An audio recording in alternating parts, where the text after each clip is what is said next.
Jack Ma, ya kan? Apa Jack Ma? Jack Ma itu dia sumbangan sosial itu luar biasa besar, besar sekali. Wah, kalau di Indonesia yang bisa jauh lah, yang punya ini, atau sudah itu, di posnya sangat sosial besar. Itu, saya lihat wah ini orang yang sosial besar, otomatis rezeki itu akan datang itu, nggak akan jauh-jauh dari dia. Ya, kita belajar sama-sama ke arah sana ya. Nah, tadi yang kelima, mulusot hai ting, kelima ting ini keturunan. Semua orang pasti inginlah punya keturunan yang baik ya. Nah, namanya manusia kan kita tentu ingin punya keturunan yang baik. Melanjutkan, kalau kita suara ya, semua suara kita ini kan keturunan ya, keturunan Chinese ya. Kalau orang Cina sangat beda pada benar ya. Contoh kalau saya ada Fang, udah di mana? Pan. Kalau ini Li, kalau saya Chen. Kita ada madanya. Nah, kita pengen supaya turunkan ada kita dengan baik benar. Itu yang diharapkan. Dan kalau bisa kita sebagai anak cucu kita harus ingat minimal kita jangan malu-maluin leluhur kita. Minimal jangan deh. Kalau kita tidak bisa membanggakan leluhur, minimal kita jangan malu-maluin leluhur. Jadi mata kita tetap bagus. Itu kuat itu sangat tidak bisa. Tapi sekali lagi yang di sini pasti pengennya kita banggakan dulu ya kalau bisa sama di generasi kita banggakan perangkat awalnya kayak gitu. Oke, lanjut soal Hio. Nah, soal Hio ini ada yang beberapa mitos ya. Hio warna tertentu, jumlah tertentu, baru dewanya mengabulkan. Apakah seperti itu? Kalau kita secara logika, bikin memang kita sebagai orang sempok langsung dikabulin. Ya kan? Itulah. Jadi Hio ini hanyalah sebagai perlambang ini. Menembus laki-laki maksudnya itu perlambang. Jadi sebenarnya cukup dengan sebatang Hio kita sudah bisa mengadakan doa kita. Sudah sampai kok. Bahkan kalau dalam kondisi yang sangat terdesak, nggak pakai Hio pun kita cukup main-main, sumpah dan kepala kita main nyampe. Saya jamin 100% nyampe doanya. Pasti. Yang penting ini tulus. Yang penting tulusan hati itu nyampe. Dewa Dewi itu mereka lihat keputusan kita. Dia nggak lihat kamu pakai siapa enggak. Tapi memang kita kadang-kala manusia kan kita ingin memberikan penghormatan lebih. Itu boleh-boleh aja ya. Misalnya kita sudah hari tertentu, kita ingin yang ini lebih spesial apa silakan boleh. Kan namanya juga penghormatan ya kan. Boleh-boleh kita jangan lupakan makna utamanya maksudnya.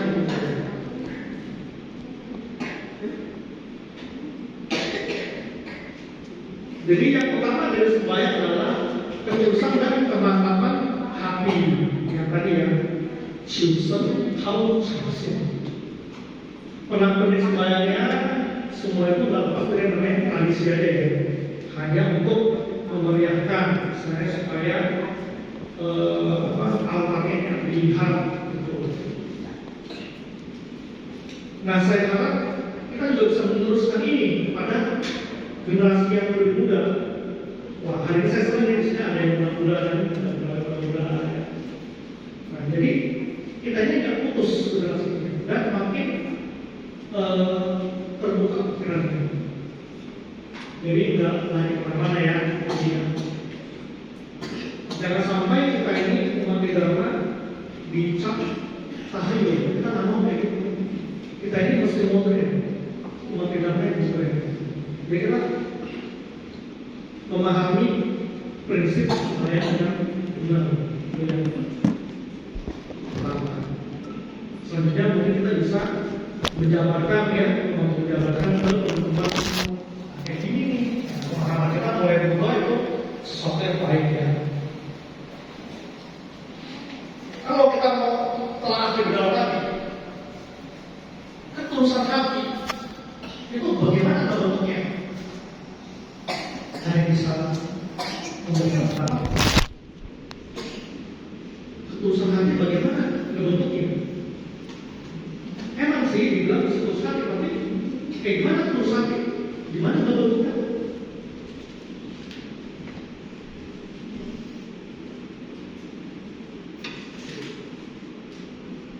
Ya kan? Jadi tulus hati itu kalau saya boleh menentukan, akar dari tulus hati itu sebenarnya adalah hati kita sendiri yang masih murni. Ingat kan? Ketika kita dulu masih bayi, coba lihat bayi itu begini, hati dia itu masih murni, belum tertutupi oleh debu-debu dunia ya. Jadilah kita mencoba terus merevisi hati kita sendiri supaya kita bisa kembali murni hatinya. Itu yang namanya housing child. Ini ada istilah housing child. Semua orang ada housing child. Itu adalah hati yang baik atau bening. Itulah akar dari ketulusan hati. Kalau hati kita bukan benih yang baik, baik gambarannya seperti contohnya ini. Bahkan bisa menggetarkan jalan raya. Benar itu. Bahkan bisa menggetarkan jalan raya. Bagaimana caranya? Nah ini melalui riset saya yang mungkin belum sempurna ya. Apa nanti depan ada lagi riset mengenai. Kalau saya riset sederhana, kita cukup meningkatkan kepekaan atau kepedulian kita terhadap orang lain atau sekitar kita. Niscaya kehidupan kita akan menjadi lebih baik. Dan setiap doa yang kita panjatkan bisa dikabulkan oleh doa ini. Caranya di situ sederhana. Kita cukup tingkatkan aja sedikit kepekaan kita, kepedulian kita terhadap sekitar. Nah itu pelan-pelan hati kita lama-lama bersiku. Kita jadi kayak otomatis bisa peduli dengan orang. Nah ada beberapa video ya supaya suasana video sedikit enak ya dengan video. Ini video saya kutip dari beberapa sumber ya. Dan saya lihat, saya perujungnya simpel tapi mengena. Dan ini nyata ya, karena videonya diambil dari CCTV, jadi bukan virtual. Nah, coba kita saksikan dari CCTV. Yang pertama dulu.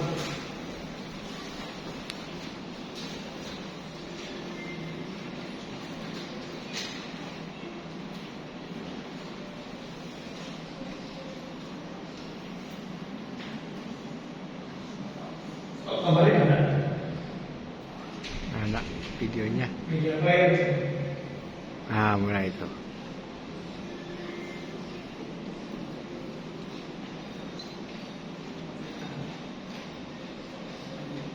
Oh, kalian ada contoh kali ya? Tuh. Waduh. Ada yang lagi nyebrang bawa motor, gerobak kita atau apa? Ini dari sisi luar biasa. Orang-orang yang di mobil itu sempat keluar mobil dibantu.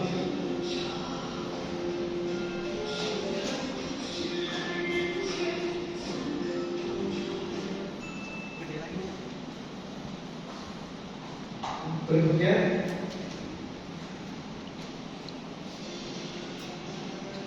Waduh, Ada lubang gede, itu ada apa itu?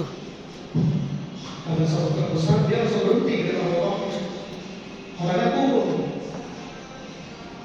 Dia dalam pergerakan kakinya, dia kasih palang di depan lubang supaya mobil lain tidak terkena lubang.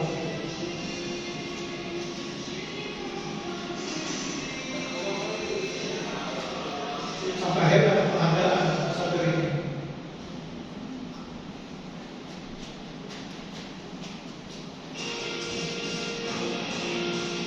Oh, ini anak penjepit nih. Aduh, untung aja, scanner ya. Gercep banget ya. Samanya ya.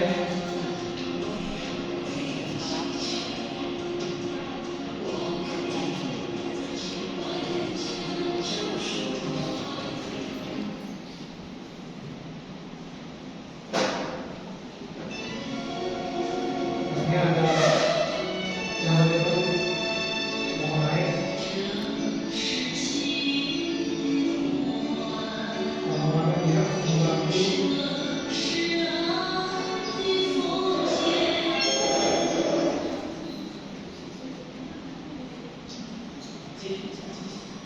Apa nih? Bang, baru ada 3 jalan tuh.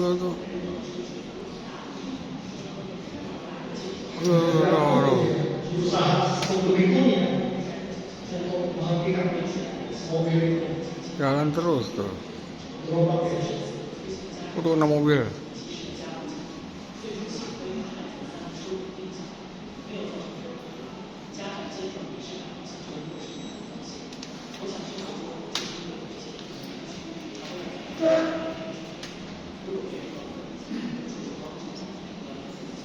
Malah dia cuma lewat, kebetulan lewat tuh.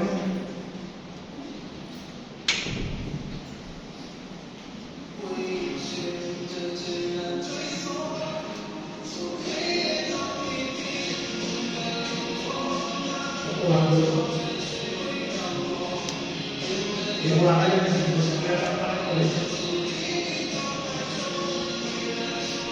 Oh, tuh blok. Dia pulang aja.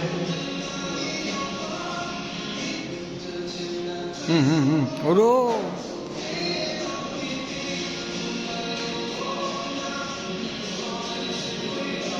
Kayak kakek, seorang kakek tua, tanpa sengaja gerobaknya jatuh. Lihat mobil belakang langsung berhenti. Orang-orang Rame-rame. Oh, rame-rame bisa.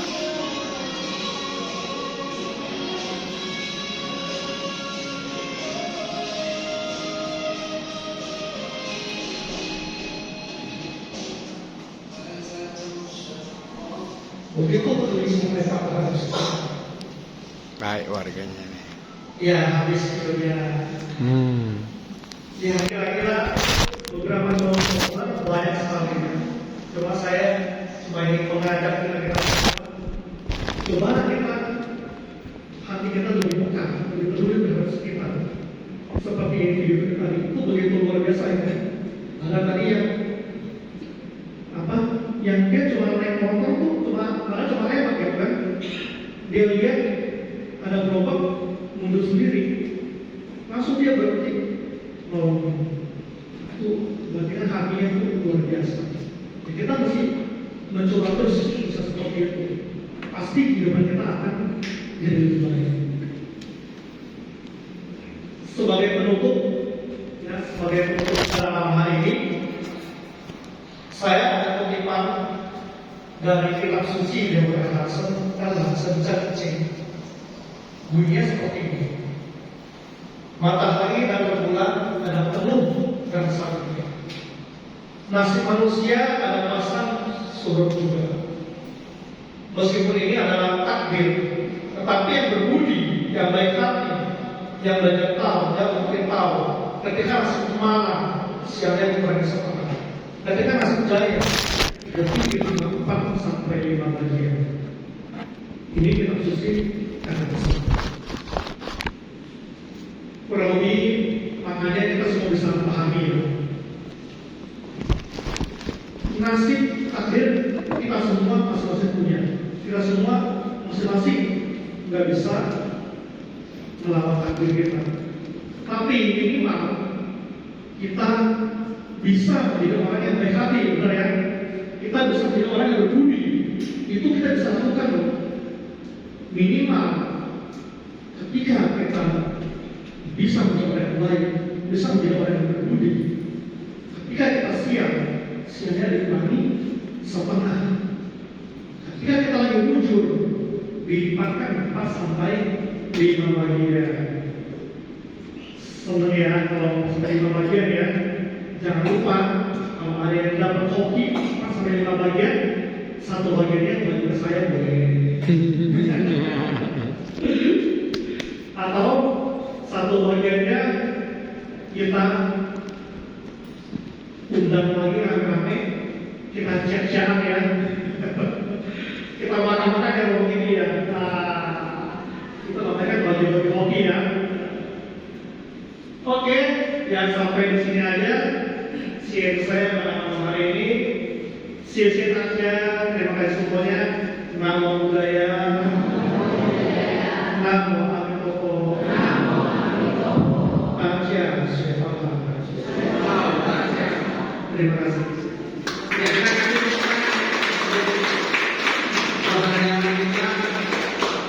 Garis ya. Mungkin dari Bapak Ibu, saudara-saudari ada yang mau bertanya. Jadi topiknya malam ini bagus ya. Kita sebagai umat Tridharma mengerti tadi apa asal muasal kenapa sembahyang ya. Terus juga kenapa video, terus ada sesajian. Jadi kita yang umat Tridharma ini nggak cuma ikut-ikutan aja ya, sembahyang dibilang nyembah patung, sesajian gitu ya.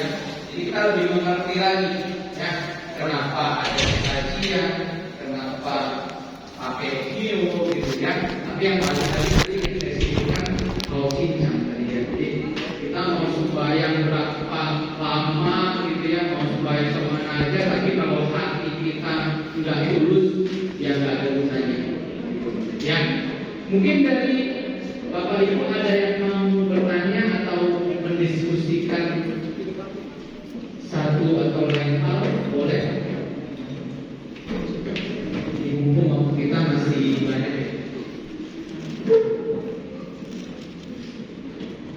Tadi jawab ya. Ada atau ada yang mau sharing gitu ya pengalamannya ya? Mungkin dulu pernah ditanya itu nggak tahu cara jawabnya gitu ya. Kita sembahyang materi dharma sembahyang terlenteng gitu ya. Tanya kok filmnya gede-gede, kok lilinnya gede-gede gitu. Mungkin ada yang mau tanya gitu. Ada yang mau sharing gitu ya. Mungkin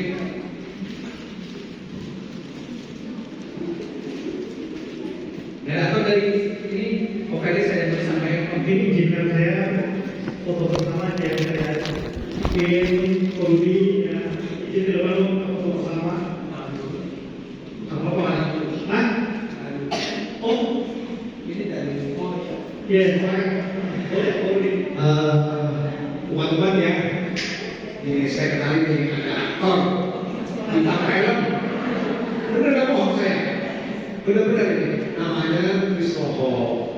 Ini dari Taisengyo. Iya. Taisengyo. Pak Kristoho ini di suhu nih, suhu ya. Jadi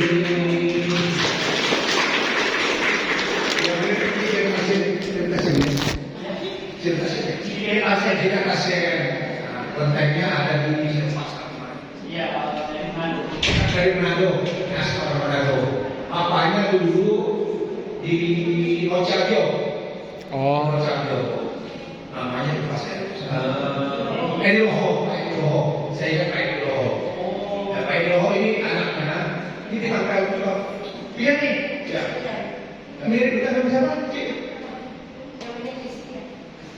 Siapa? Artis kan ya? Iya, artis ini. Aduh, fotonya mahal loh fotonya ini. Kan saya kasih dulu.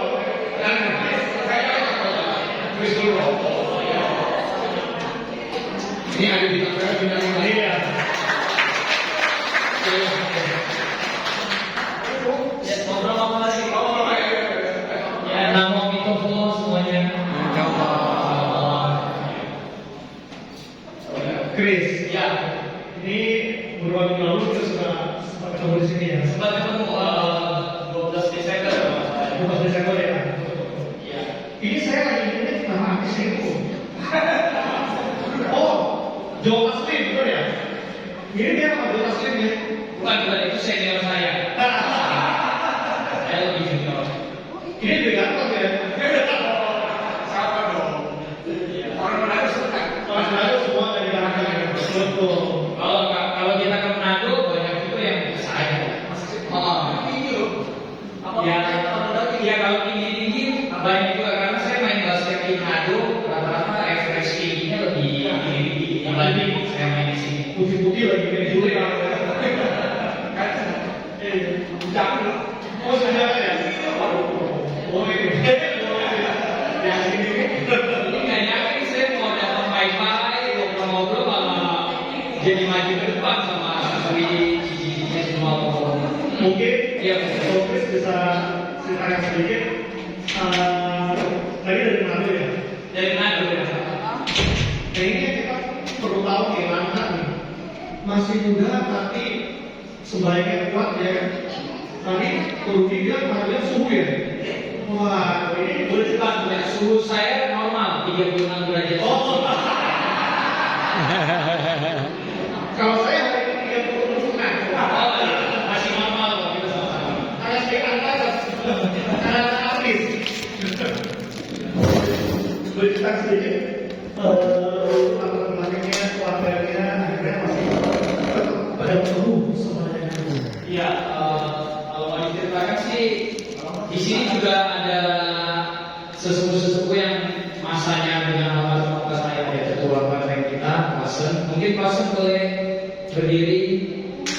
Ya, sampai saat ini ketua video kami, Exenio. Ya, baru ada rekan-rekan Bapak juga, Pak Hawiu sama Ibu Yadien sebelah sana. Ya, ada mama saya juga, koko saya ini, Mama Michael. Ya, jadi kalau latar belakangnya papa saya itu dari dulunya di Manado, dari leluhur saya Akong, Kongco, itu udah sangat rajin di bio. Jadi dari Kongco saya katanya waktu datang dari Cina ke Manado sudah tugas di kontak pertama di Manado. Baru akun saya juga yang mendirikan kelenteng Manado, kelenteng Kuan Seng Tati, Kongco Kuantong, yang besar di Manado ya. Ya, jadi papa saya juga dari muda sudah sangat aktif dan kebetulan terpilih. Ya, kalau zaman dulu kan dunia persilatan ya. Jadi mau dari suhu mau cari murid yang berbakat itu kayak ada pertandingannya gitu. Dites sama suhu-suhunya. Jadi papa saya umur 17 tahun terpilih jadi ketua ritual di Manado ya. Habis itu menikah sama mama, gak lama merantau ke Jakarta. Sampai di Jakarta tahun 95 diangkat jadi ketua ritual lagi di Ciadio. Mungkin bapak ibu ada yang tahu Ciadio di daerah Kampung Duri. Oh iya. Jakarta Barat. Jakarta Pusat ya, di Barat Pusat, iya. Ya, Kampung Duri. Ya, itu Cianyo dari tahun 95 saya masih kecil. Jadi disitulah saya ikut papa gitu. Sampai sekarang papa pensiun dari Cianyo, sudah pensiun kerja juga, pulang Manado. Tapi ternyata di Manado banyak yang mendukung untuk papa mendirikan kelenteng lagi di sana. Ya. Lalu akhirnya sepakat Popwe tahu ya? Ya, Sokwe itu. Ya, Sokwe itu yang Ikong mau tanya kira-kira tuan rumah yang tunjuk tuh Simbeng siapa? Kan Simbeng kita banyak ya, seni kita kan banyak. Jadi papa udah ngisi beberapa nama seni, nama Simbeng, Popwe Ketiang tanya. Ternyata yang karena saya ada lihat juga urutan keempat yang Siokwe yang 1, 2, 3 bo semua. Jawabannya bo ketutup gitu. Yang keempat Siokwe yaitu Kongco Cipien Masen. Ya. Itu kalau yang nggak tahu nama dulunya masih nakal Sun Wukong ya. Sugoro. Cuma sekarang kita nggak boleh panggil itu sebenarnya, karena itu nama beliau waktu masih sempat ngacak-ngacak badut dan lain-lain, masih nakal lah gitu. Ya, jadi sekarang kita panggilnya dengan gelarnya Cinggian Pasar atau Poucan Senfu kalau gelar budaya. Oh. Jadi di Jakarta sudah ada kelentengnya. Baru mau bangun dari Manado, kita mau bangun di Jakarta. Iya. Karena umat di sini banyak yang dukung juga gitu, guys. Kita doakan ya semoga lancar. Terima kasih, terima kasih.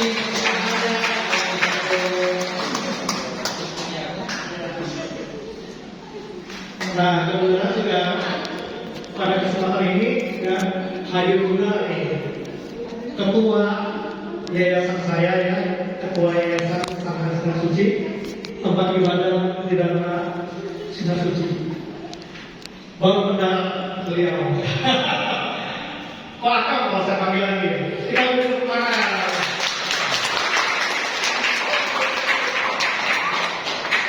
Ya, Pak Akam, kebetulan saya selamanya udah pas selesai itu udah. Nah, panjangnya tetap ini. Memang ketua saya sakit. Tahu saya selama udah selesai, langsung muncul. Ya, selamat malam semuanya. Yang baru lewat 1 hari, Sabtu masih boleh dong ya. Siang Kuala, fungsi bangsa. Nanti sehat, wan seri ya. Jadi semoga semuanya lancar, sukses ya di tahun bulan kali ini ya. Tahun bulan kali ini luar biasa ya, bulan kayu. Tapi sinisnya banjir. Bagus nggak? Bagus. Bagus, betul ya kan? Karena kayu perlu air yang banyak kan, baru bisa tumbuh ya. Jadi semoga di tahun ini kita semua dapat hoki berlimpah ya. Jadi tadi dari perkenalan dengan baik pada Felix. Ya memang ini bukan sulit orang ya. Jauh-jauh dari Manado itu sulit ya. Saya baru duduk belum nafas diculik juga. Nah, jadi perkenalkan nama saya Akyon. Biasanya saya dipanggil Sugiardi dalam dunia kerja, dunia bisnis ya. Jadi kalau bisnis saya di Playtopia, Amazon ya. Nah, kalau kita semua sama dengan Felix dan lainnya adalah kita relawan di Yayasan Sanggar Sinar Suci dan juga di Majelis Dharma Indonesia. Ya, nah kita semua teman-teman yang ada di dalam Yayasan Sanggar Sinar Suci ini semua adalah murni memang kita relawan. Ya, jadi kita semua siangnya ada kerjaan, kita berbagi waktu Minggu, Senin, Sabtu maupun yang kayak hari ini Kamis. Ya, kita coba berbagi waktu di tengah kesibukan kita semua. Karena kenapa? Karena kita ingin supaya yayasan kita semua mempunyai visi adalah kita ingin menyebarkan ajaran luhur daripada bongso kita. Ya. Kenapa? Karena bongso kita ini sudah luar biasa semua.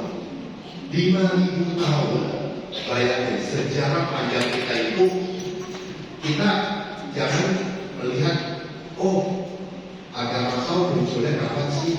Agama Buddha munculnya kapan sih? Ya kan? Kita semua bongso kita dari dahulu tahun 5.000 tahun, ya 5.000 tahun sebelum Masehi. 5.000 tahun total lebih, ya kan? Itu mulai dari siapa? Mulai dari Wahyu. Ya, sebetulnya yang namanya agama itu zaman dahulu ada nggak sih? Zaman dahulu nggak ada agama kok, ya kan? Zaman dahulu nggak ada agama, modern baru ada agama. Dahulu itu agama mulai dari mana? Awalnya terus terang aja mulai dari praktek kedukunan kok. Kenapa mulai dari praktek kedukunan? Ya kan? Karena tiba-tiba orang zaman dahulu mungkin melihatnya tiba-tiba ada yang bisa lihat, engkong muncul di batu, di pohon situ ada engkong. Ya kan? Zaman dahulu kalau 10.000 tahun lalu kira-kira masih pakai daun, masih kecek, terus lihat engkongnya di pohon. Ya kan? Apa yang terjadi? Mulai dong pada bingung kenapa engkongnya muncul di pohon. Mulailah nanya sama yang biasa kalau disuruh-suruh kan, mulai orang pintar, mulai orang ini, ya kan? Mulailah manusia kan sebetulnya menyelidiki. Kenapa sih engkong A bisa muncul? Kenapa engkong B nggak muncul? Ya kan? Akhirnya apa? Orang-orang mungkin menarik kesimpulan, melakukan satu riset orang pintar kan? Oh, jangan engkong ini masih hidup, ternyata ini loh yang dia lakukan. Dan engkongnya ini nggak muncul-muncul kenapa? Karena semasa hidupnya ini loh yang dia lakukan. Ya kan? Mulai kan orang melihat apa? Ada satu dunia lain selain daripada dunia fisik manusia. Nah, pelan-pelan kan orang mulai meriset segaib ya kan? Akhirnya orang mungkin belajar kan? Oh iya, dulu si engkong ini waktu masa hidupnya jadi orang baik, banyak buat amal, banyak nolong orang dan sebagainya. Nah, inilah mulai pelan-pelan menjadi apa? Budaya kan? Budaya dari orang tua mulai pesenin ke anak-anaknya, ya kan? Wah, kalian kalau ini harus banyak buat baik, harus bantu orang. Budayanya seperti itu.